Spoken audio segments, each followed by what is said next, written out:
ভিন্ন স্বাদের একটা শরবত নিয়ে আসছি, বেলের শরবত। গুণে মানে শরীর ঠান্ডা রাখবে, বিভিন্ন রোগ থেকে মুক্ত করবে, সেরকমের একটা পেট খারাপ থেকে মুক্ত করবে সেরকম একটা শরবত নিয়ে কিন্তু চলে আসলাম আপনাদের মাঝে।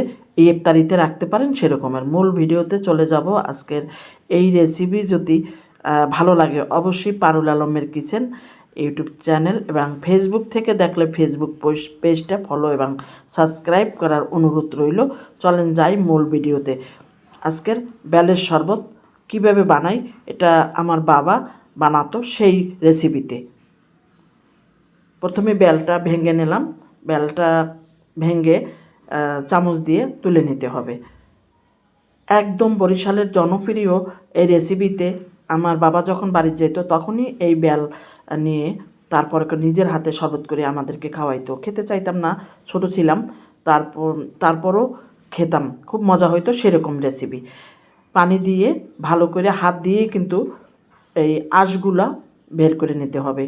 যেভাবে আমার বাবা বানাইতো সেভাবেই কিন্তু আমি করতেছি।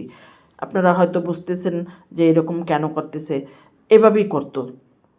এই বালগুলো বের করে নিলাম সম্পূর্ণ। এখন একটা ব্লেন্ডার জারে দিয়ে দিলাম, যেহেতু আগের দিনে কিন্তু ব্লেন্ডার ছিল না, এমনিতেই হাত দিয়ে করে শরবত বানিয়ে খেতাম। এখন ঠান্ডা পানি দিয়ে দিলাম আর আখের গুড়। এখানে চিনি ব্যবহার করতে পারবেন, মধু ব্যবহার করতে পারবেন, কিন্তু আখের দিয়ে গুড় দিয়ে কিন্তু এই বেলের শরবতটা আমার বাবা বানাতো। সত্যি কথা, আমি সেই কথাটা মনে পড়ছে, তখনই কিন্তু আমি বেল কিনে নিয়ে এসে এই বেলের শরবতটা বানাই দিলাম। একটু লবণ দিয়ে দিলাম। এখন ব্লেন্ডার করে একদম স্মুথ একটা শরবত করে নিছি।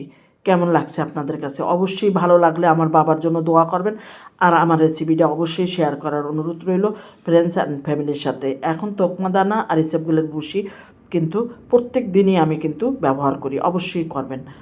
এটা কোষ্ঠকাঠিন্য এবং ইফতারির জন্য মন প্রাণ ঠান্ডা করে রাখে।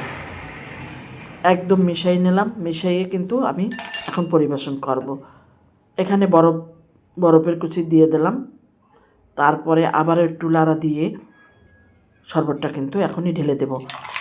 ইফতারি কিছুক্ষণ আগেই কিন্তু করবেন, অবশ্যই আগে করে রাখলে কিন্তু ভালো লাগে না পরবর্তীতে।